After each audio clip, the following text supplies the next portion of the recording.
Hello and congratulations on getting access to this video course on email marketing automation. We're going to talk about how to set up your email autoresponder using GetResponse. And in addition to that, we'll talk about some more advanced strategies as well.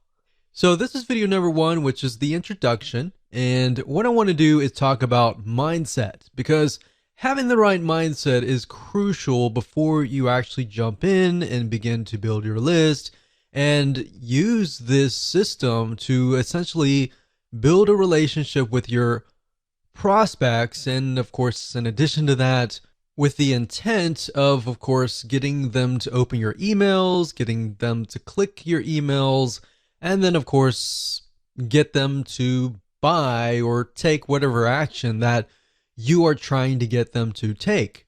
Now, as far as mindset goes, you want to think quality over quantity, meaning instead of trying to reach everybody, instead of trying to get 1,000 people onto your list, don't worry about the big list. Be concerned more about attracting the right person. So at the end of the day, you want to make sure that you build a list of people who have the problems, who want the solutions that you're providing. Now let's talk about what you need. Obviously, you're going to need to have a autoresponder account, and we're going to be using GetResponse. So if you want to go to getresponse.com and create an account, you can do that, and we'll be walking you through step by step. You need to have a product or service to sell, or an affiliate product. So either it's going to be your own product, or it's going to be somebody else's product. But either case, you're going to need to have an end goal. You also want to have access to an email autoresponder series. In other words, a bunch of emails that are sequenced from day one, day two, or however you want to set it up to build that relationship, to warm people up, essentially. Now, don't worry if you don't have one right now. You'll actually learn how to create one that converts and gets high open rates and high click-through rates. So here's a quick overview of what's inside this video course so you know exactly what to expect. And that way, when you're able to piece everything together, you're going to be able to implement it at a faster rate. So obviously, this is video number one. Video number two, we're going to talk about what's your end goal. And the reason why this is important is because if you don't have an end goal, you don't know exactly what you're trying to achieve, then you're not going to be able to build the list correctly, right? Video number three, we're going to talk about creating a connection, understanding the demographic of your prospect, who they are, what their typical day looks like, and that way you're going to be able to write an email series that connects with them, that builds that relationship, that makes them feel like, wow, you're talking directly to me, right? Video number four, we're going to talk about the backward email funnel, meaning how to create a high converting email autoresponder series. Video number five is going to be a quick overview of GetResponse, meaning we're going to jump right in. I'm going to show you the dashboard. I'm going to show you around. And that way you get a better idea of what to expect before we actually use GetResponse. Video number six, we're going to talk about creating a list. So we're going to jump straight in. I'm going to show you how to create a list. I'm going to show you how to set up an autoresponder series in video number seven.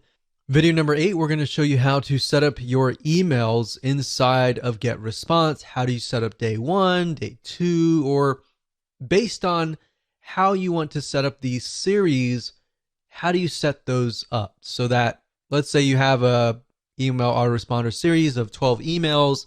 How do you set that up properly so that it is released based on the time that you choose? Video number nine, we'll talk about setting up web forms. And video number 10, we'll talk about list hygiene. Believe it or not, cleaning your list is very important.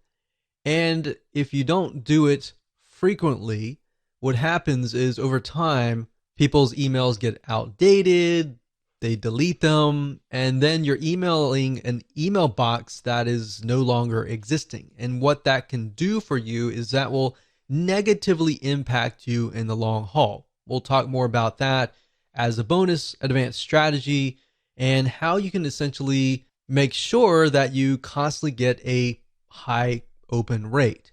So with that said, that's the end of video number 1, and we're going to move on to video number 2. Hello and welcome back. This is video number 2, and we're going to dive right in and talk about what's your end goal. So before we jump in and talk about the technical parts of how to set up your email autoresponder series, it's really important to understand your end goal.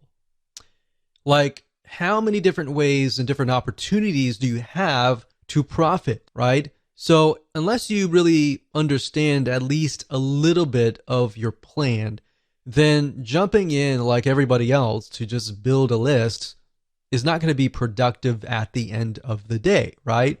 So that's why I am going to focus on these few videos on what is your end goal, how do you create a connection, and how to understand your demographics and who you're talking to. That is actually something that most people totally forget about, and they skip that. And when they skip that, you actually end up failing or not profiting as well as you should be at the end of the day. So what I want you to do is I'm going to ask you a bunch of questions, and at the end of this video, I want you to pause it, take your time to jot down the answers to these questions before you actually move on to video number 3. So I want you to ask yourself, are you selling a product or a service? Jot that down. If not, are you selling an affiliate product? Now, if you're selling a product, obviously you could sell an affiliate product in the long run or vice versa. You really just want to get an idea of what your end goal is now, and what your future end goals could look like is fine. And the reason why I ask you to write this down is because if you're selling your own product, you can do a few things like build a relationship, and there's a few more things that you could easily do, like brand yourself, provide more value, and there's a different way of doing it, basically. If you're selling an affiliate product, you could still build a brand, but you're selling somebody else's product, so you need to gear it in a certain way. So in other words, if you're selling a product or service, you need to clearly understand what are the problems that your prospect faces, right? And give them tips and pointers along the way, and build a relationship with them, gain their trust so that they're interested in your product or service. Now, if you're selling an affiliate product, on the other hand, then you may not be required to do all of that. Instead, you can provide a little bit of value and build that relationship up front. And then, of course, you can sell somebody else's product. So it's similar, but it's a little bit different slightly.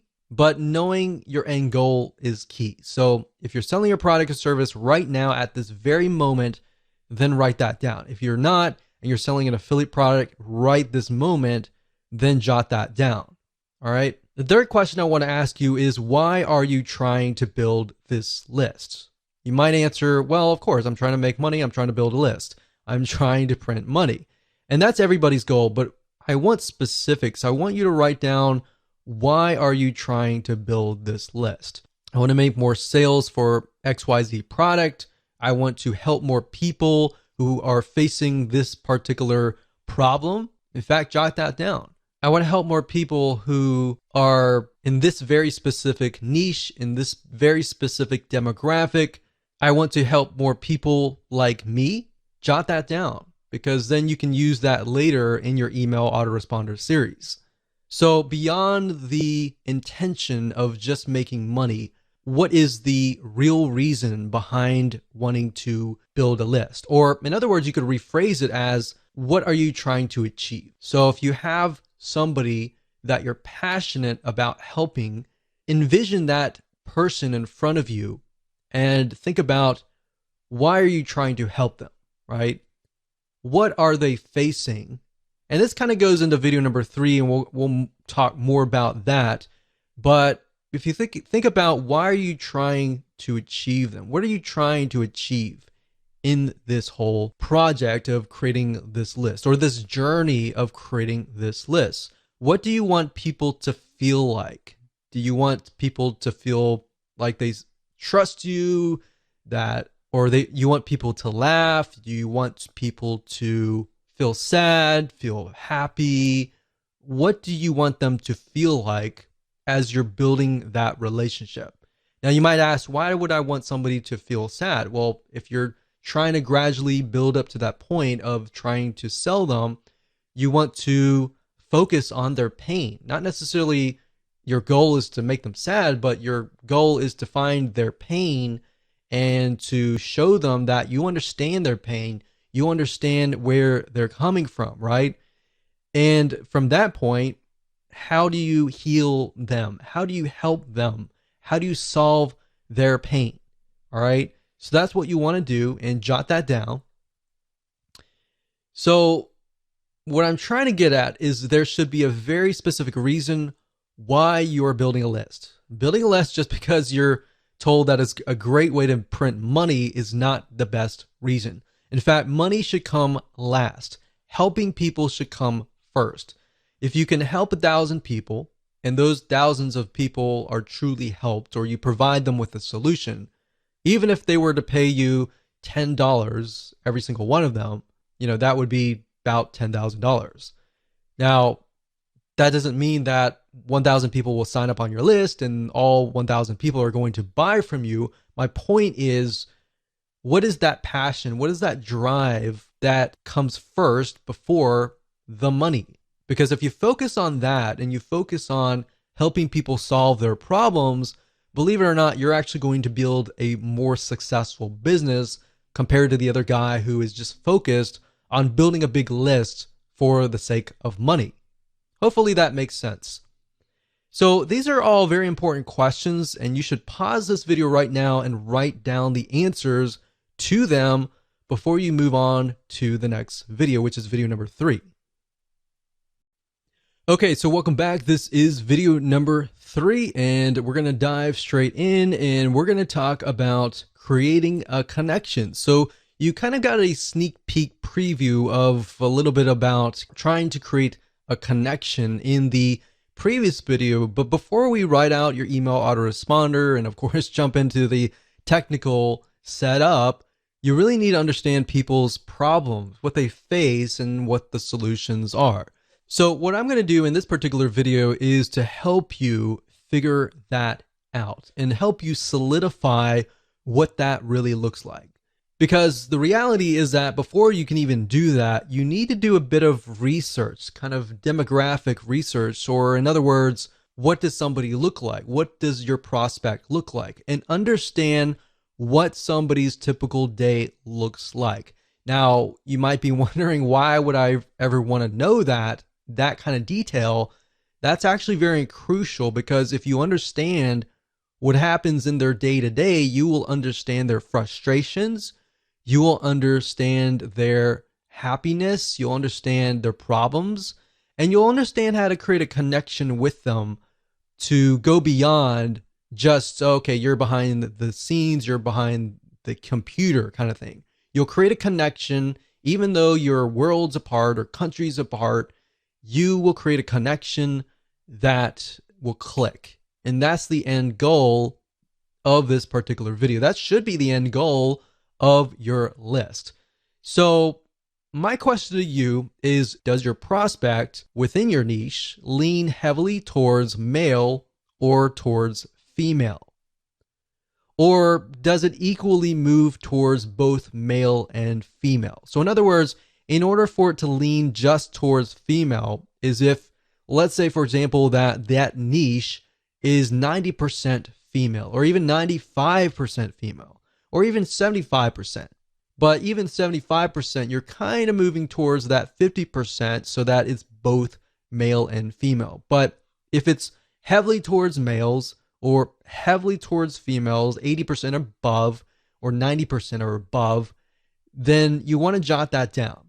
The next question is, what is your product or service or affiliate program trying to solve? So let's pick a niche. For example, survival niche. That niche tends to lean more towards males. And if you think about it, why would they be interested in survival? Well, natural disasters like earthquakes, tornadoes, and all of that can happen. The best thing to do is be prepared. So a lot of times, whoever the breadwinner is, male or female, but this just happens to lean towards males more heavily, they think about what could happen in those situations. Is my family prepared? Or am I prepared enough to help my family in these dire situations? So if you have a product in that case, then you could essentially build a lead magnet or an email autoresponder series that touches on those pains, those fears, the ones that keep them up at night, knowing whether or not their family is going to be safe in these natural disasters. It doesn't matter if you're selling a product or service or an affiliate program. The whole goal of every single one of these items is to build a relationship first. Then you can sell your product, then you can sell your service, and then of course, then you can sell your affiliate program. So oftentimes you'll find that the best converting email autoresponder series, they tend to build a relationship first rather than selling first. A lot of times if you sell first, you'll actually scare people off or piss people off, and they'll simply go to your competitor. So if you think about these things and what essentially keeps them up at night, jot that down right now. In fact, pause this video and jot that down so that you have a better understanding of what you could potentially talk about in your email autoresponder series. And while yes, it does seem a little bit basic, and while you may have heard this over and over again, and you might be thinking, yeah, whatever, let's get on with it. Really, trust me, this is actually very, very important. And this is something that we didn't really even think about long ago when we built lists, and we couldn't figure out why the lists weren't converting, is because if you start with the problem, the pain, and move on to the solution, you have a better gauge of where people are at and how you can get them to a certain point. But if you build a list to build a list without any sort of plan, without even understanding their problems and pains and all that, you don't really know where in what stage they are at. Does that make sense? So believe it or not, this is extremely important. You need to jot these solutions down so that people feel connected to you, or else, of course, they'll leave. So with that said, let's move on to video number 4. Hello and welcome to video number 4. We're going to talk about the backward email funnel. Now it's time to start mapping out your email series. So past this video, we'll actually begin to do the technical setup. So obviously, if you do not have an email series yet, then make sure to watch this video step by step, watch it twice, because we're going to show you how to create a high converting email funnel. Even if you have an email series that is already written up, I highly recommend that you watch this video, because we're going to talk about some more advanced strategies that will help you create an email series that will get higher open rates and higher click-through rates. So if somebody gets your email, they're going to be interested and they're going to click through. So to speed things up, you're going to learn how to set up a backward email funnel based on what you wrote in video number 3. So if you didn't jot things down, then make sure you go back and do that. But of course, if you're a visual learner and you want to watch through everything first, that's fine too. Now, the point of the backward email funnel is to start at the very last email, which typically starts with "buy my stuff" emails. And it'll make more sense when I show a mind map and the process of how to create the funnel. Now, the reason why we want to go backwards is because psychologically, when you move forwards, when you write the first welcome email, the second email, and all that, it's actually very hard for the brain to think that way. In fact, if you start at the very last end goal, which is "buy my stuff," you'll begin to think of the missing pieces and how you can fill out. Let's say you have email number 12. You'll figure out email 11, 10, 9, 8, 7, 6, 5, 4, 3, 2, 1. very, very easily. And it actually, psychologically, you'll be able to speed it up. You'll be able to create a higher converting email funnel. So to kind of give you a brief idea, the emails before that should build a relationship, should hone in on the pain, because you got to assume that the people that are coming to this list are people that do not know you. But of course, if they know you, then that's even better. So what you're trying to do is do the worst case scenario where people do not know you. Create an email autoresponder series based on that. If you do that, you'll actually get a higher conversion rate. Obviously, there's no guarantee, but statistically from our own test, that's what we found. So in other words, most of your prospects aren't going to know you. They just have an issue or a problem that they want solved. In fact, most of them don't really care about you. They just want a solution to their problems. Now, of course, over time, as you write to them, you give them solutions to their problems, not the complete solution, which is going to be the end goal, the product or service or affiliate product, but little snippets of gold, little snippets of tips here and there. Over time, they will build a relationship with you.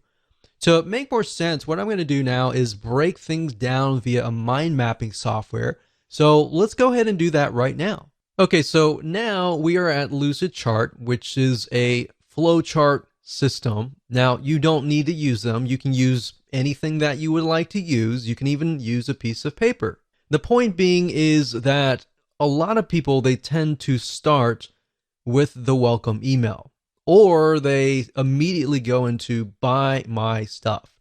And if you think about it from your own standpoint, if you're interested, but you're not really interested in any specific product, but you are interested in maybe solving your problem. I mean, who likes to go to car dealerships and have somebody hound over you to say buy, right? Most of us, unless we've done our own research before and we're there to buy, we're not ready, right? So that's why I say start at the very end. Start where you want to get people to buy your stuff and then move backwards. So if this is your, let's say, 6th email or even 12th email, doesn't matter. You just want to start at the very end. And then what we want to do is we want to move backwards. So we're going to move from here all the way back over here. So buy my stuff email back over here. Now you might be thinking, well, what exactly does that look like? So let's take, for example, the example that we talked about earlier about the survival product. So let's say, for example, that we are selling survival kits, maybe meal kits. So what is related to meal kits? So if you think about it, when you have an earthquake or you have a tornado and all the power grid has essentially been disabled and you don't have access to a microwave or anything like that, then how do you survive? So what kind of content could you essentially provide? So if we open up our little nifty notepad here, we could just start brainstorming survival meal kits. Maybe the top 10 ways to create your own survival meals. Now, maybe you want to talk about how to do it, and the whole process is very time consuming, right? So this might appeal to people who have a lot of time on their hands, but for the most part, most of your audience, they're not going to have a lot of time to actually do this. And that's why they're going to buy your survival meal kits, right? So maybe you can talk about top 10 ways to create your own top number 10s, and start with the number 10 and then go to 9, 8, 7, 6, 5, 4, 3, 2, 1 kind of thing. So maybe at the last one, you mention that and you say, well, this process is very time consuming. So if you want to skip, if you don't have 40 hours a week or something to create these meal kits, and you don't want to create it, and so if you want to skip that process And you can start listing why are your meal kits better than everybody else, right? So in that case, you could say, well, they're better because they're freeze dried and they will last longer. So if you were to create it like a DIY, if you were to create it yourself, then maybe it would last like 1 month. But if you come with us, then ours will last like 12 months. So if you're out in the wilderness and you got 12 months, then these foods will last you about 12 months. I would start hitting on pain points, fears, power grid out. So not having power for more than a week. And that's happened. We've seen that in a lot of natural disasters where there's no power and there's literally no food in the grocery stores. And there's like chaos and everything like that. So the point is, how can you take these items here and then insert them into your top 10 ways? So when they sign up for top 10 ways to create your own survival meals, or even top 10 ways to survive in earthquake, then you start naming the top 10. So number 10, it can be, something. Number 9 can be something. And number 1, or you could do like top 5 ways, and then email them 5 emails. And by the 5th email, you've provided so much value that they are going to trust you. And then you can have the survival email kit. So then you can have the buy my stuff emails. So by working backwards, then we can say, okay, this can be top number 1. And then this can be 2, 3, 4, and 5. So we can work that in here. 2, 3, 4. So let's just do 4 just because the screen's so big enough. So top 4 reasons. Now I will say one thing that we've tested out is top 4 and 5 tend to work better. Anything beyond that tends to be a little bit more overwhelming unless you can fit that into other emails. So we found that actually the top 4 ways actually does really well. Top 4 or 5. So by this point, they're definitely going to want to stay to the number 1 way, right? So if you start with number 1 here and move backwards, that's fine if they're all equivalent, but if the biggest and the best way is number 1 here, leave the best for last, and that way they'll actually click through, right? So that's why I say start at this point. Now, if you wanted, you could do that as well, but if you start from this point, you begin to ask yourself, okay, what makes my product different than if you were to do it the manual way? So let's say, for example, that you were selling a piece of software, all right? Same concept. So if we were selling software, for example,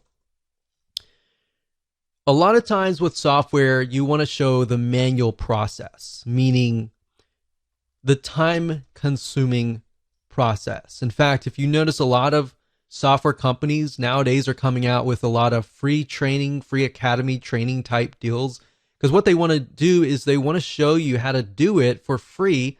But then you realize, I don't want to do all this. I don't have much time in the day. I would rather buy a piece of software and speed the process up. But in order to get you to that point, they need to show you the value, right? In order to that, you need to see the value. So in that light, you could show the manual process. So let's show you a different scenario here. So let's move this down. So this is a totally different scenario here. So let's say, for example, you're selling a piece of software. So you could say, instead of saying top 4, 3, 2, 1, you could talk about the manual process. So this could be in the form of a blueprint, a secret plan, step-by-step plan, a video course. And then you talk about it. Every single email, maybe you send them to a 5-minute video, which, by the way, if you do videos, make sure that your videos are short and sweet, especially if they are kind of lead magnet type videos. It's fine if it's a video course that they just purchased, like this one right here, But keep in mind that they have a short attention span. So if you do this, maybe the first thing would be, if this is a blueprint, what I would do is I would do a PDF, like a PDF blueprint. And then you say, in the next coming days or weeks, I'm going to show you step by step how to set things up. So we'll say step 1, step 2, and then step 3. So what you're doing here is you're showing that they need all of these emails in order to create a complete system. If you give everything up front at the first email, they're not going to have a reason to stay, right? So you want to make sure that you have it so that this is a complete system. So if they unsubscribe here, it's going to feel incomplete. Now, if you think closely about a movie, for example, a lot of times our brains don't like incomplete. So if you were to watch a movie and you saw even half of it, in your brain, usually you will think, I want to see the whole thing, right? If I only saw half, I want to see the whole thing. That's why our brains do not like complete. So that's what I'm showing you here. Now, in practical sense, what does that look like? Now, if you start out, welcome to, let's say, survival meal kits. So the first email will be a welcome email. Now, you want to make sure that you connect the emails. So at the end of the first email, and you talk about the top 4 reason or whatever that looks like, then you want to connect that somehow to the top number 3 in that first email. So you want to say something like, P.S. I'm going to send you an email tomorrow or the day after tomorrow or whatever on top number 3. The second email is going to be, all right, so we talked about this in the first email. Let's talk about top point number 3. And then, of course, in the PS, you're going to say, I'm going to send you an email in 2 days for top point number 4. So actually that's 4332, not 4. So that's 2. So I don't really need to go on, but the point is you need to connect them. So now that the arrows are going this way, we can actually move the arrows back. So the reason why I go backwards is because you take a little bit of content here and you move backwards. You take a little bit of content here and you move backwards. So when they sign up for this, they're naturally going to want this content, this content, this content here, and they're naturally going to want this content here. Believe it or not, this is the same strategy that we have used to get literally 50% open rates and 20% click-through rates, which is just insane. We've even seen in different niches 75% open rates, which is crazy. So as long as you understand this process and you follow along with the backward funnel and you write these emails in this way, connect to the right person and talk directly to them, you'll actually get a better conversion rate. So I hope that helped you. It's simple, but it's powerful. Okay, so now that you understand how to build your email autoresponder series, let's jump right into video number 5 and talk about a quick overview of GetResponse. And what I'm going to do in this video is to give you a overview of the dashboard itself. I'm going to walk you through, we're going to log in, and that way you have a better idea of where everything is and what we're going to actually use. Okay, so what you need to do is go ahead and go to getresponse.com, as you can see here, and you're going to see some basic plans, and I recommend that you get the very basic monthly plan. Don't do annual yet until you get a better idea of if you like GetResponse or not. Now, it runs very similar to other autoresponder systems. Some are beneficial in certain areas, but at the end of the day, we're just trying to build a basic list. So up at the top, you're going to see contacts. Now, obviously, if they change the user interface, it will be slightly different. Now, the basic plan is just going to give you access to the contacts, which is building your list and doing broadcasting and creating autoresponder series. Now, what is broadcasting? Broadcasting means that if you have a list of, say, 100 people, you can email them all at once. The autoresponder series, however, on the other hand, will work based upon how and when somebody actually signs up. So if somebody signs up today, their autoresponder series sequence is going to start today. If somebody signs up 2 months later, their sequence is going to start 2 months later. Now, automation, you might have access to landing pages, basically allow you to create landing pages, opt-in pages to help you build your list. Now, if you're using something like Leadpages or any other external third-party system to build landing pages, then you can connect to GetResponse through API. Now, I'm not going to show you how to do that in this particular video course because that's not the whole goal of this video course. So you might have access to that. Now, if you have the basic plan, you're most likely not going to get access to the webinars and other elements, as you can see here. So mainly, you really just need to focus on contacts and email marketing. So let me go ahead and open these up so you can kind of get a feel for what these are. So this one right here is the contacts. So when you click that, you're going to see lists, which are the different lists that you can create for your individual products.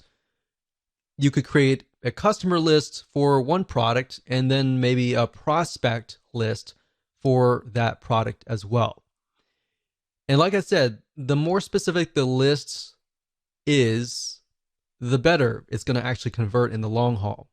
So you have lists, you can do a search, you have statistics on seeing what's actually happening within your list. You have list hygiene, which allows you to clean your list, and blacklist basically means you can blacklist them from ever signing up in one of your web forms ever again. And you have other items here, but we really don't need a lot of these. Really, you just need to focus on lists, which allows you to create a list. You can add contacts if you have, an external spreadsheet of email addresses. Then we go to email, and under email marketing, you have newsletters, and then you have autoresponders. Newsletters are like broadcasting. So if you email them one time and everybody gets the email at one time, and then autoresponders are, of course, what we're talking about in this course. Drafts are simply emails that you've created, but you haven't really sent them out yet. So you can retrieve them at a later date if you want to. And of course, you have RSS to email. We hardly use that in statistics, which you definitely need to use. And of course, if you click on landing pages, you can go here and create landing pages. Now, the items that we're really going to focus on are mainly, like I said, creating a list, like here, and then creating an autoresponder series right here. So with that said, let's move on to the next video. Welcome to video number 6, and we're going to start getting technical, and I'm going to show you how to create a list within GetResponse. And a list is basically the first step. You can think of it like your campaign, and some autoresponder services will actually use campaign as the name of the list. So you'll see list, you'll see campaign, and it's pretty much all the same thing. Now, before we talk about different ways to build your list and different types of opt-ins like single opt-in or double opt-in confirmation lists, and which one is potentially better for you, when you create your lists, a lot of times a question might arise, which is, should you create a different list for every single product that you have? Should you create a different list for every different affiliate product that you're promoting? And the answer for that is this: yes. And the reason why is because when you're creating your list, you want to get as specific as possible. You don't want to have one list that covers 5 different products, because you're not going to know which product is which customer has purchased which product, right? And even if you can segment it further and deeper than that, like let's say somebody has purchased this product, but they also purchased like a one-time offer. Or this other list, you have somebody who purchased product A and did not buy any of the one-time offers. So that way you have a better view of who is actually on that list. And that way you understand exactly what stage they are coming from. Now, what I want to do now is talk about double opt-in versus single opt-in. And this is a very common question that is asked over and over again, and a very, very important question. Now, if you don't know what these are, pay close attention. We're going to talk more about what each of them are. And then, of course, we'll talk about the advantages and disadvantages. So, single opt-in means if somebody subscribes to your email list, they go to your landing page, they fill in their name and their email address, and that's it. When they click submit, they get automatically added to your list. Now, here is the problem with that.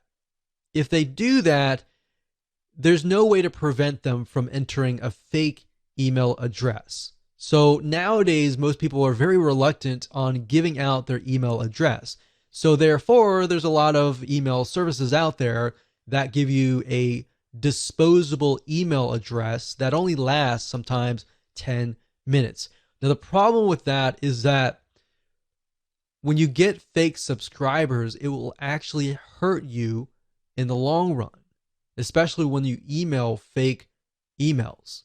Because at the end, whenever you send out emails, Gmail, AOL, and big companies like that, they'll see that you're sending emails to fake emails, and then, of course, they will think that you're a spammer. So what we found is 3 out of 9 times, or even more, sometimes even a half, most people will enter a fake email. So the bad news is if you build a list of single opt-in subscribers, your email service will assume that you're a spammer, and then out of nowhere, your account will get shut down months later. Or worse, you can continue emailing them, but all these different email service providers, or what we call ESPs, like Gmail, AOL, and more, they will start listing you and blacklisting you as a spammer. So every time you email out, you don't know how many of those emails are actually getting to your subscribers' email box. So even the people that want to hear from you, the emails might be going to their spam folder. So this isn't something that a lot of people are told and when they begin, and they normally find out later. So if you don't even know about this, then this is actually very common. Most people don't really realize that this is actually happening. Now, one way a single opt-in can work is if you are getting customers to subscribe to your list because they already trust you. So the only time that I would use single opt-in, in other words, is for people that actually trust you and that have spent money to trust you. Here's what double opt-in is. Double opt-in is when somebody signs up, and let's use the example before where they fill in their name and email address on your landing page and they click submit. Now, at this point, they're not going to be added to your list. They're going to be added to a sort of pending list. Now, what they have to do in this case is they have to prove that they are the owner of the email. So what happens is they get sent an email asking them to click a confirmation link. And when they click that, and once that is done, then of course they're added to your email list. Now, if they fill in the name and email address and it's all fake, then of course think about that. That email will never reach them. And that protects you by allowing you to build a quality list. So instead of building a big list of 1,000 people, you might be building a list of 100 or 200 people, but these people are basically saying, I want to hear from you. Now, there have been studies, there have been tests. Some say that double opt-in works better. Some say that single opt-in works better. So really, at the end of the day, you're not going to know until you actually test it out. Now, given that double opt-in, if you send about 1,000 people and you get, let's say, for example, a 50% conversion rate, then 500 people may opt in. And if it's a single opt-in, then of course 500 people will be added to your list. But if you do double opt-in, 500 people may opt in, and maybe 100 of those are fake, and maybe you'll only get 300 people to actually confirm their email. But at the end of the day, what we found is double opt-in actually converts better. You're going to get a higher conversion rate, higher open rate, and higher click-through rate That's going to help you as far as dealing with the email service providers like Gmail, AOL, and all these other email service providers. And your reputation will move up. Your emails, when you send them out, are going to land in people's email inboxes. And of course, because you're emailing people that want to hear from you. So that's why we found in our tests that you will actually get a higher rate of opens, a higher click-through rate. So like I said earlier, the downside is if you send 1,000 people to an opt-in list, that's going to be a much lower conversion rate. But at the end of the day, we recommend that you go for quality versus quantity. So now that that is out of the way and we've talked about the fundamentals and some advanced strategies, let me show you how to create a list within GetResponse and explain some details surrounding this feature inside of GetResponse.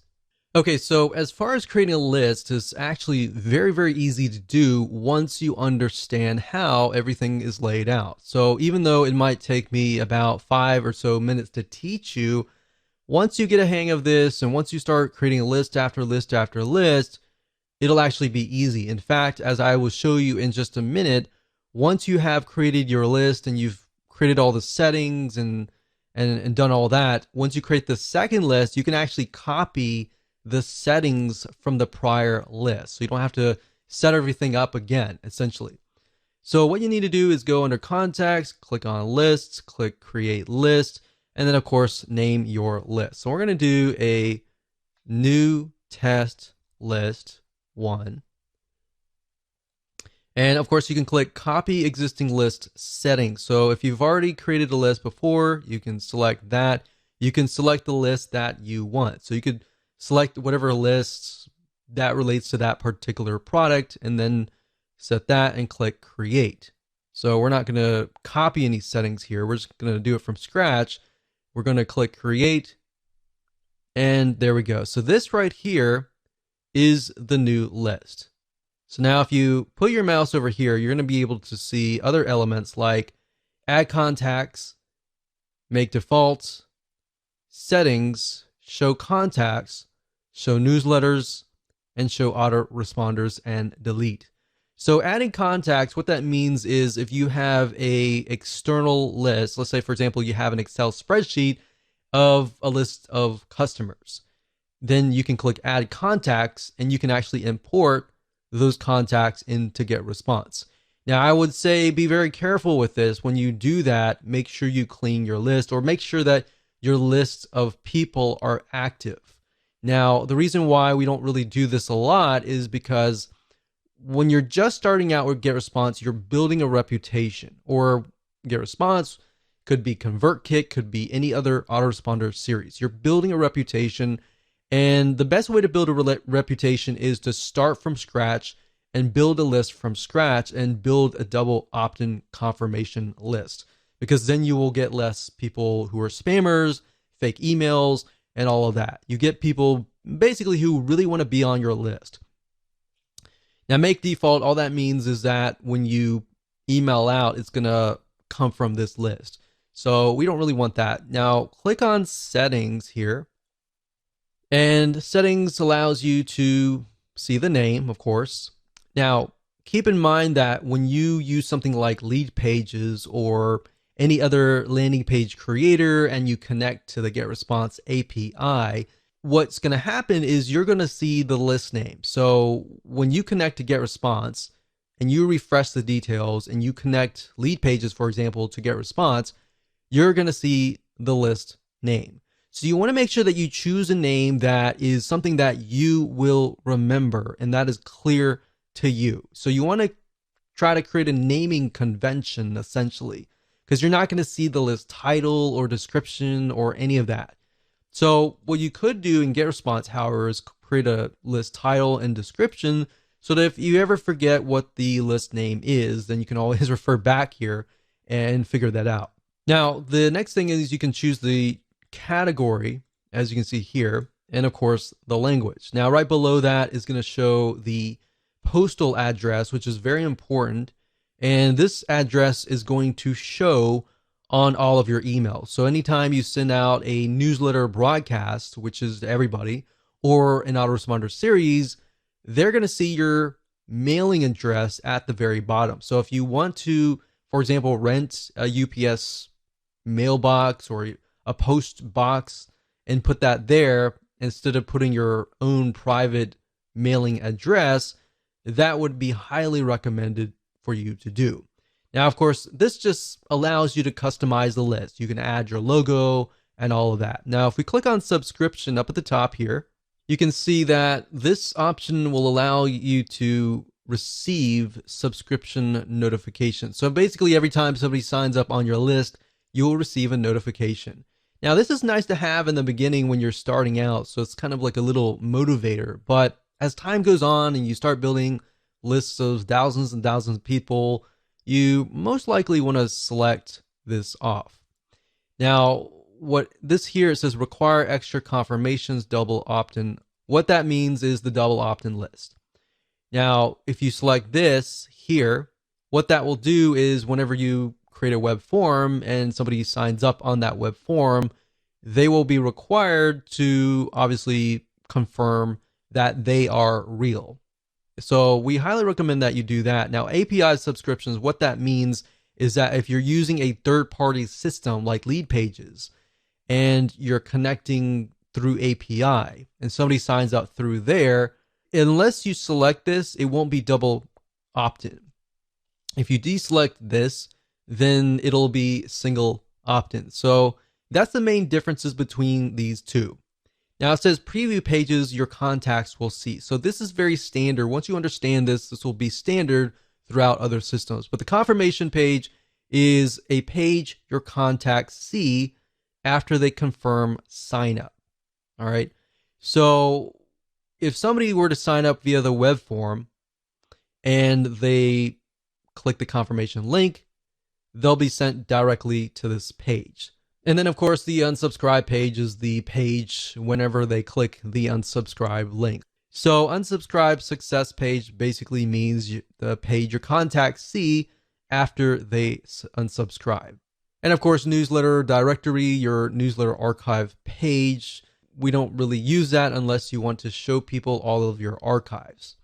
And of course, you can tell the system where you want to host your confirmation page, either getresponse.com or a custom URL. So if you don't want to use getresponse.com's standard page and you want to use your own page on your own domain, you can select this and send them directly over to there.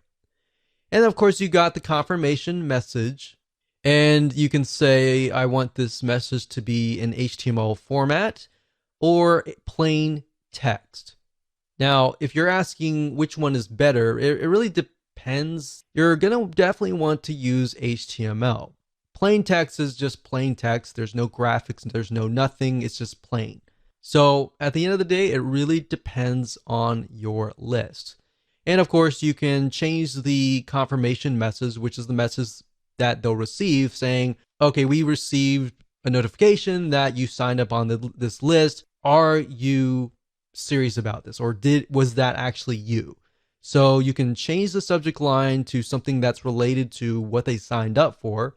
And then the from address is, of course, your email from. And if they want to reply to, you can send them to the same address or a different address. And of course, when you're done, you can click Save Confirmation Message. Now, if we go back over to here and go under the new test list 1 and put my mouse over here, so we went to settings and show contacts. All that does is just shows your contacts. So obviously, if you just created a new list, you're not going to have any contacts.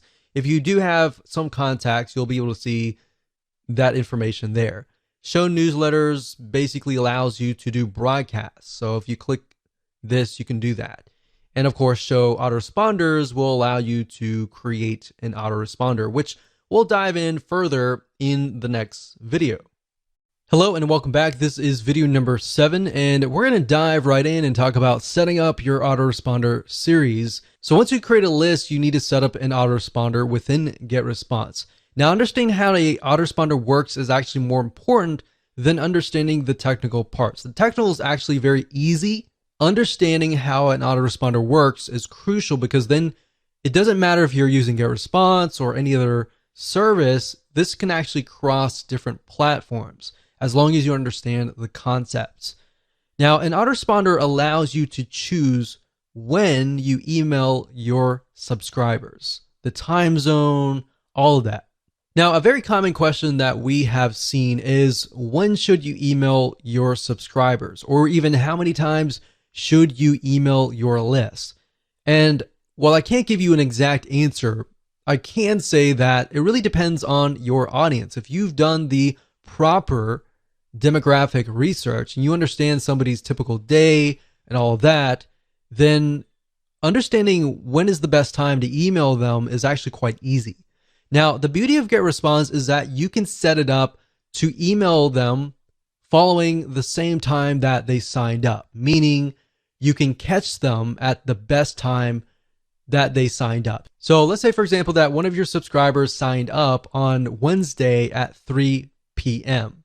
What GetResponse will do is it'll actually detect that, and you could set that within your email autoresponder system and say, okay, email them every day at 3 p.m. or every week on Wednesday, 3 p.m. Now, you don't have to do that. You can actually set it up differently. You can set it up so that they receive an email every day, every other day, or once a day, and then you skip 2 days, and then you go 3 days. Or you could even set it up so that you only email them during Monday through Friday, and you skip Sunday and Saturday. Now, the only time that you would want to do that is, let's say, for example, that you're a local business or you know that your audience is not going to be available during Saturday and Sunday. So that's why it's crucial to understand when your prospect is actually near the email, they're near their desktop, they're awake, they're not working, and all of that. And like I said, you can email them based on time zone, which is great if you are reaching people globally. That said, what we have found, though, across the board in different niches is that we found that 10 a.m. or even 10:30 a.m. is to be the best time to email. What we found is weekends are also awful, and they're very awfully low in open rates, but they tend to be higher in quality click rates, meaning out of 1,000 people, you may normally get 400 people to open your emails during the week. But maybe during the weekend, you might only get 300. But out of those 300 people opening that email, they might click through at a higher rate. We can't give you a definite answer with that as well, because different niches are different. Another thing we found is that Mondays tend to be low. And that typically is because people are coming off the weekend, they're tired, and they, a lot of times, don't really want to check their email. They have to check their email, but they may not really want to check their email, or they're catching up on things and they're really, really busy. But we found that often Tuesdays or Thursdays tend to have higher open rates. Now, if you want, you can go to Google and type in the best time to email your audience in a specific niche, and you might actually get that data. Because a lot of the email autoresponder services out there will actually collect this data and provide that to you. Like I said, at the end of the day, you don't really know. Unless you really know your audience and you know what their typical day looks like. You know, out of 1,000 people, the majority of people, they wake up, they go to work, they come back. Maybe during lunchtime, they are actually near the computer at 12 p.m. or even 11:30 p.m. You know that. And you know that they come back home. The best time to reach them maybe 7:30 or 8 p.m. during their time. So that's why understanding their typical day and what that looks like is so crucial. So now that I've covered some basics here, let's jump right in, go to GetResponse, and I'm going to show you how to set up an autoresponder series using the GetResponse system. So there are two different ways to create an autoresponder series. You can either go under email marketing and straight to autoresponders, or you can go the roundabout way if you're at the contact list section and go under contact lists, go where we showed you earlier and select show autoresponders. But if you select that, you're essentially going to be sent over here. So it's just easier to go here. But I wanted to show you that just in case you have a better idea on how to navigate GetResponse. So now that we're here, we can click Create New, and we're going to create a new autoresponder. So this was the new tests list 1. And we could call this like survival meal. So this is obviously for you and you alone. Now on the list, we have to connect the autoresponder to the list. So we have to select this and then find the list, which is the new list 1. So we're going to click this. And as you can see here, I went ahead and selected that. So you need to connect that too, otherwise it's not going to work. Now right here, this tells you when do you want the first message to be received. So after they confirm that they are indeed real and genuine, then the next thing is when do you want them to receive the email? Now, it's my recommendation that you immediately send them an email. So I would put day 0. And while that doesn't really make sense because it should be day 1, that's how most autoresponders are set up. So day 0 really means 1, immediately. Day 1 usually means the next day, 24 hours after that. So that's that. You can send the message immediately with delay of. So if you select that, you could say, well, I want them to receive it maybe a couple hours later. So the way and the reason why you would need to do that is, let's say, for example, that you're a consultant and you get people signing up on your forms and you say to them like, okay, if once you sign up, we'll look through your details, and if you're legit, we'll start sending you emails, kind of deal. Or if it's a local business, you could specify that I only want to email on Monday, Tuesday, Wednesday, Thursday, Friday. We'll negate Saturday and Sunday. You could do that as well. So you could send immediately on these days and skip out on Saturday and Sunday. Now, if you're selling info products or software or anything that relies on emailing 24/7 and you don't really want to remove a certain day, you want to make sure that all the checkboxes are chosen. So now what we need to do is we can create the first email. So I'm actually going to dive further into this into the next video, but all you have to do is click create new email, and I'll create the first email here, and then we'll show you how to create the other emails in the future videos. But the message name is the name that will appear in the list of your messages. It's not going to be seen from your subscriber's point of view, but it's just there so that you know what that email is.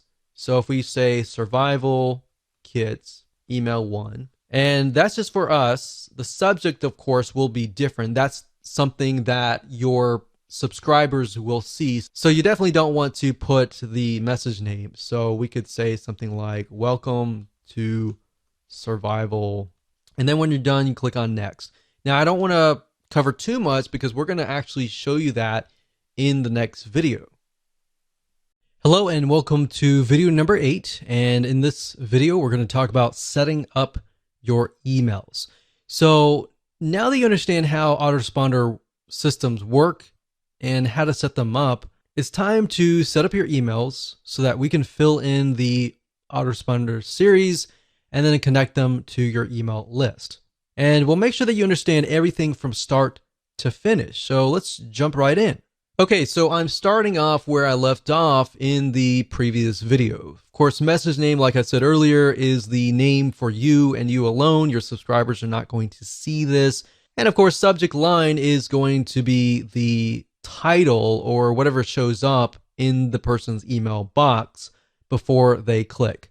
So you definitely want to make sure that they know that this is coming from you. So if they signed up for, let's say, survival meal kits, then you need to do that. Or if they signed up for the top 5 ways to make meal kits, so you could say, here's your top 5 survival. So you want to make it short and sweet, but to the point. And if you can think of less words to fit what you're trying to do, that's actually even better. So once you're done, you can actually personalize this as well. So we can say first name, here's your top 5 survival guide. And you can add symbols as well. One thing that we've tested and we found that works really well is emojis or symbols, like so. A lot of emails, you'll notice they don't have a lot of emojis or symbols. So if you can add them, that will actually get people's attention. Now, you don't want to do it too much and overdo it, but that's there if you need it. And then we'll click on next step. Now, it's at this point you can decide what you want to do next. You can either choose pre-designed templates and make it pretty, or you can simply go straight to plain text, which basically means there is not really going to be any graphics or anything. It's just going to be plain with links. Or you could do HTML editor. So it's really up to you. If you're just starting out, I would highly recommend that you choose one of these templates because they look really nice. And unfortunately, people do judge you by what they receive. Now, it really depends on your audience. If they really just want the content and they want the report. Now, keep in mind that if you are trying to track if somebody actually opened the email or not, you definitely need to use the HTML code editor. The plain text editor doesn't really track that information, but what it does track is if somebody clicks on your link. Because what happens with the HTML code, they'll insert like an image, and if somebody opens like their email on their phone, it'll load that image and it'll trigger the stats to let you know that, oh, this person actually opened their emails. So that's just something to think about when you get started, because if you only do plain text emails and you do a search on how many people actually opened your email and read it, the data is not really going to be there. All right. So that's why that is important. So let's say, for example, that we're going to go through here. So we got creative agencies, arts, education, financial services, online marketing. So since we're dealing with food in this case, we could select something like this. Now, one thing that I have noticed with a lot of email service providers is that if you insert way too many images, that can actually impact you negatively. Because if you think about a lot of spam email, they tend to contain a lot of images and very few words. So you definitely want to keep a balance of words and images. And you also want to think about, is this going to look right in somebody's email inbox if they're using a mobile device or if they're using a Mac? And there's many different types of resolutions: PC, Macs, mobile devices, tablets, and all of that. So selecting a template is actually very easy. You just point and click and you can get it done. For the sake of simplicity, I'm going to choose HTML code editor. Now, this might look a little bit daunting, but it really is not. If you click on Show WYSIWYG, WYSIWYG is what you see is what you get. And what that means is it's an editor, and what you see is literally what you get.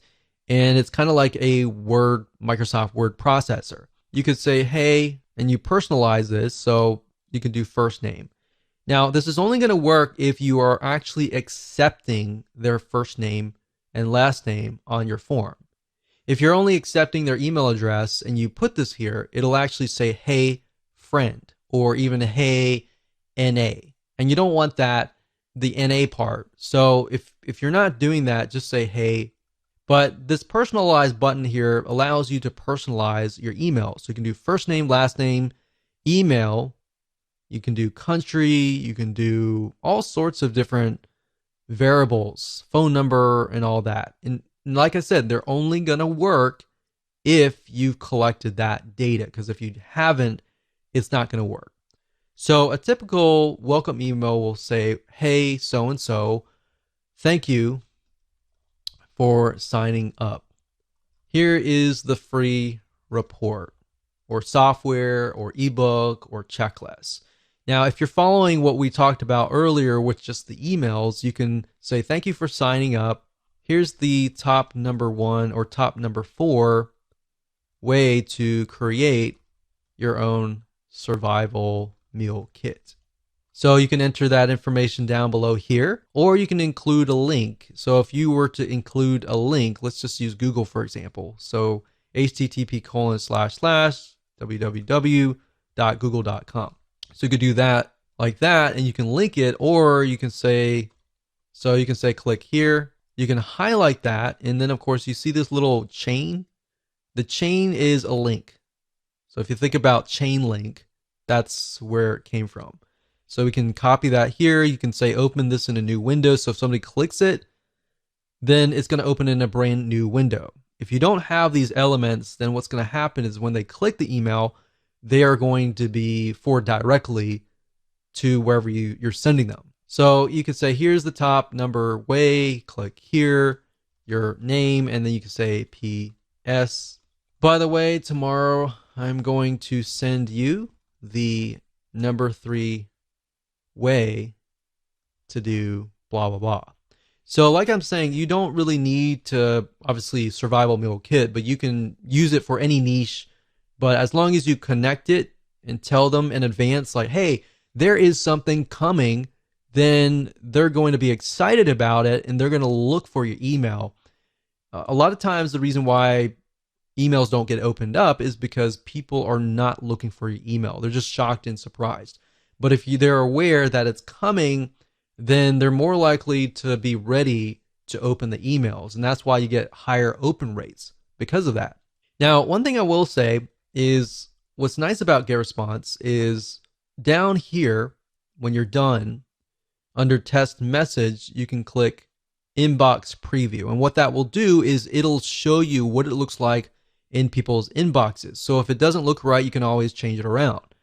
Now, the spam score allows you to see what your score might be. And in other words, how will your emails get to the inbox, or will it go through to the spam folder? Now, the nice thing about GetResponse is it tells you what you need to do. Now, this isn't really something that you can touch, but these here, HTML right here, there's no HTML tag. So because there's no HTML tag, I got a negative 0.6. So how do we bring that lower? Well, I'm going to show you. If you click on hide WYSIWYG, you're going to see HTML code. Now, don't make this scare you in any way. I'm going to show you how. So if we zoom in here, if we type in bracket, open bracket, close bracket, HTML, open bracket, close bracket, body, all right, and then we go to the very end, go to the very end here. So it's going to look like this. It's going to close, but instead of HTML and then body, it's going to be body and then HTML. So we type body, open bracket, close bracket, HTML. And then the thing that you need to do with the ending tag is a slash. The slash is saying, hey, this is ending, and there. So we've got HTML body, body HTML. You don't need to know what HTML is. You just need to follow that, add those tags to the before and after, and there you go. So as long as it's not like 4 out of 5 or 5 out of 5, you're good. And that's how to do it. So click next step. And then we look at the autoresponder, everything looks good, and we can click save and publish. And one thing you could do is up at the top here, when you click this here, you can select the list, which is new test list, and it's going to show you all the email autoresponders in here. So these are all the emails. So if you have a second email, we can add a new one and we can tell it when to send it. So as you can see here, this email is being sent and status is on. Send immediately any day of the week. So if we click on create new and we, let's say, for example, create a new email, and then we can name it. So we'll do survival email 2 and on day 1. So now if you want to do it every day, you can. So you create a new email and then a new email, and it's 0, 1, 2, 3, 4, 5, right? And then 6. But if you want it on, let's say, every other day, so we emailed out on the 0 day, we're going to skip the day 1, and day 2 is when we're going to email out. So it's going to be every other day. And the reason why you wouldn't want to do that is because you want to give people the ability to absorb the information. But if it's really short, straight to the point pieces of content, I wouldn't do every other day. I would just go ahead and start emailing them every single day. So I would do that, do the same process, create a new email, subject line, message name, do the same thing I showed you, and then you'll click save and publish and you're good to go. Now that you have set up your autoresponder system, you can set up your web forms. In other words, web forms are forms that allow you to collect people's emails and their names and get them onto your email list. Now, keep in mind that a lot of you may not need to do this, especially if you're using a landing page creation system like Leadpages or something else that connects to GetResponse or your autoresponder system through API. If you're doing it that way, you're not going to really need to know how to do this. You only need to know how to do this if you're not using those systems. Now, at the same time, if you don't know how to do this and you've never done this before, I would highly recommend that you actually watch this video so that you have a better understanding of how things work, because there will come a time where you may need to set this up. So with that said, let's jump on over to getresponse.com and I'm going to show you how to set up a web form.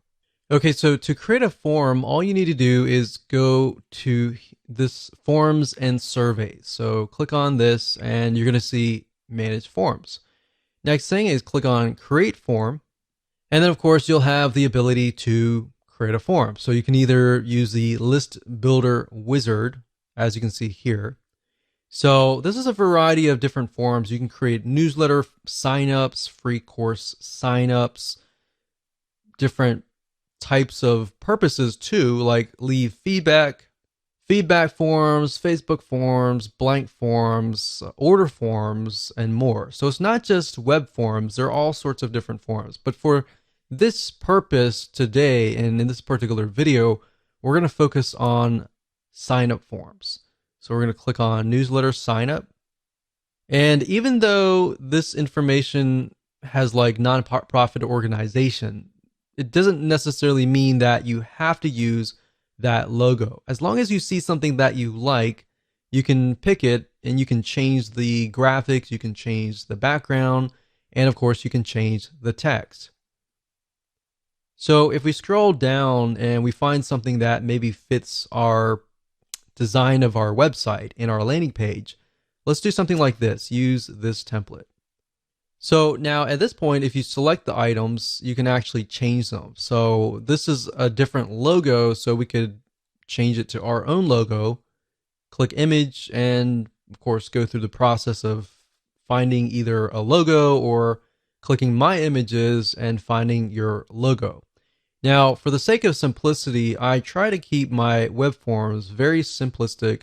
The text should say something like, sign up for this free report, free ebook, free checklist, the top 5 ways to create a survival meal kit kind of deal. You have to tell people what exactly that they are getting so that they kind of can visualize what they're going to get on the other side. So keep it simple, straightforward, to the point.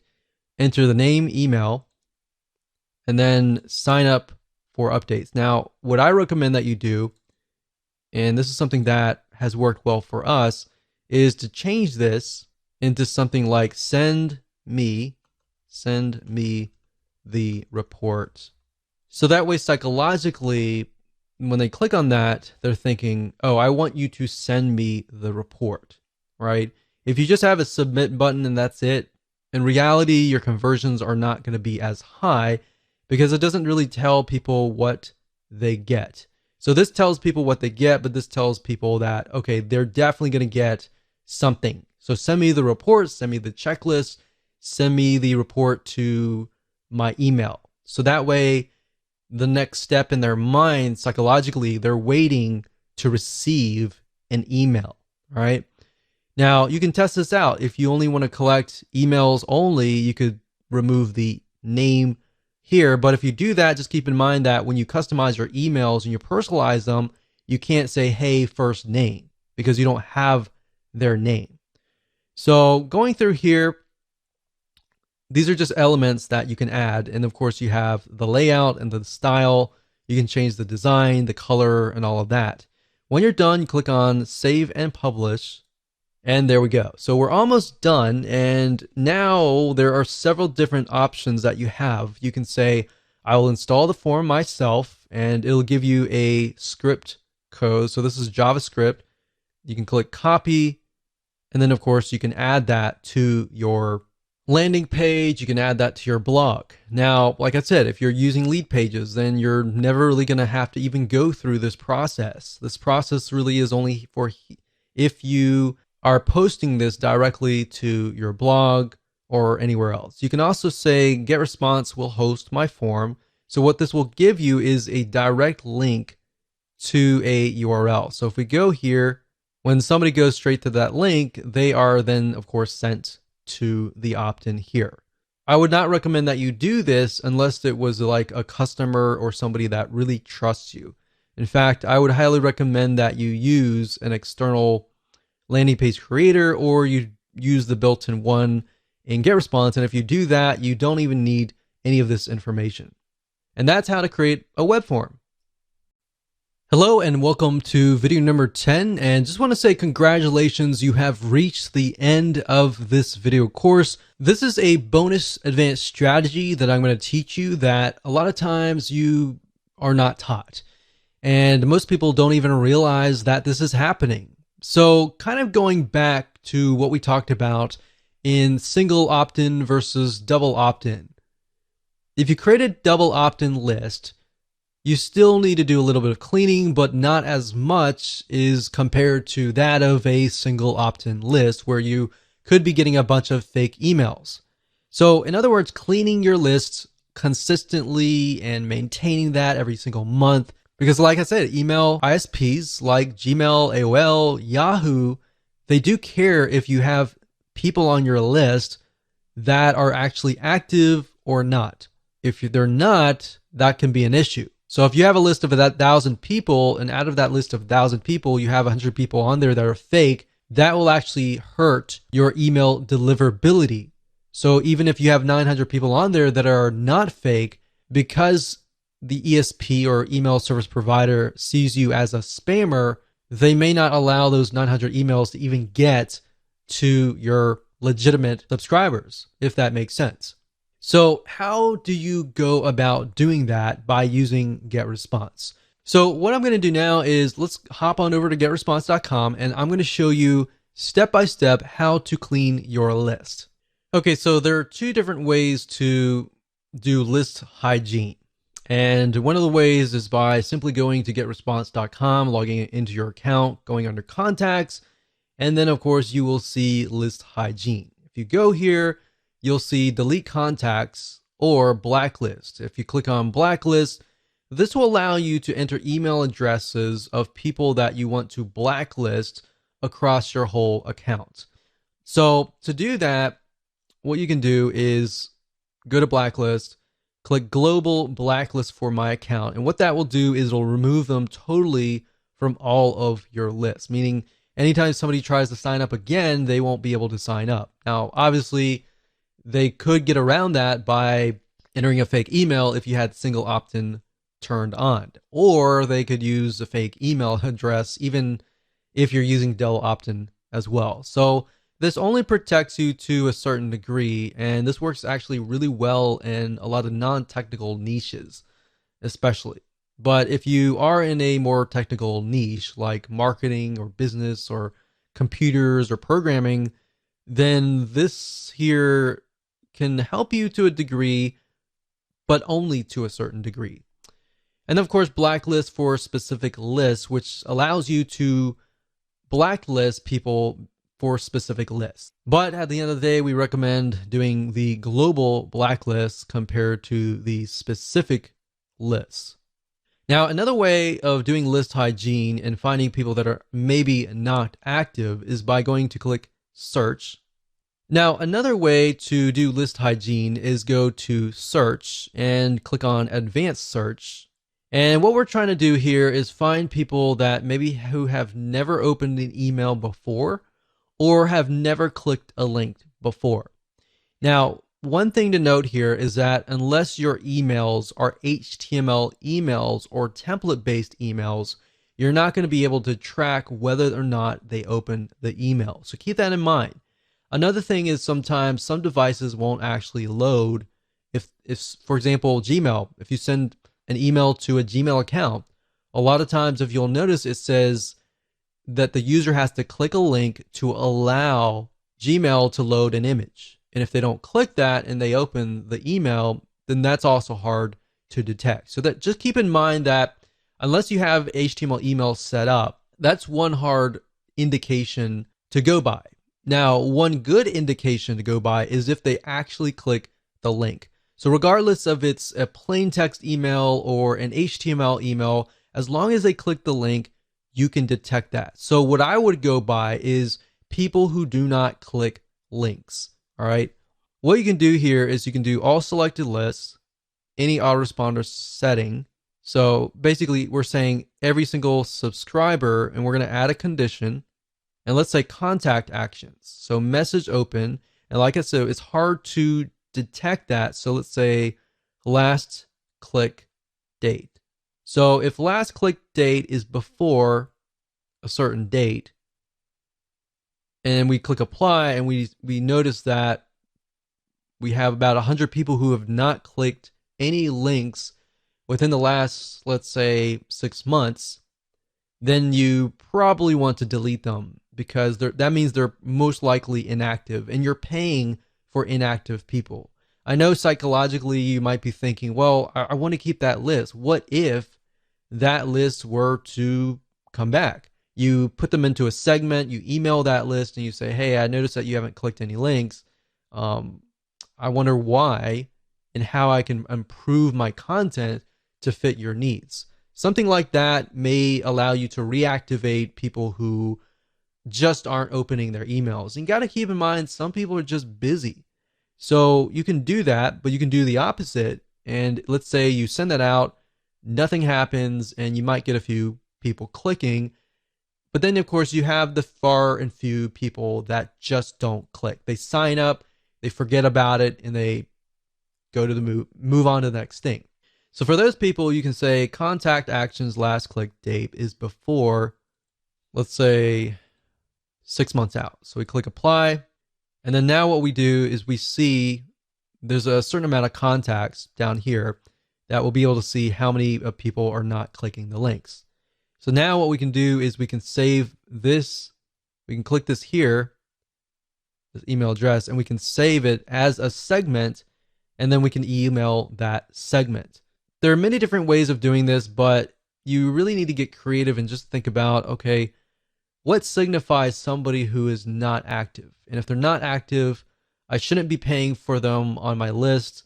And number two, believe it or not, they will actually harm your list. So if you have a list of 1,000 people and only 10% are actually clicking through, or worse, only 1% are clicking through, then because it's a bigger list, you have a smaller amount of percentage.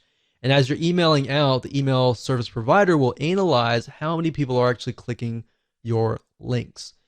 Now, let's say you have 900 people out of that list that are just inactive. So you delete all those 900 people, and then you are left with 100 people.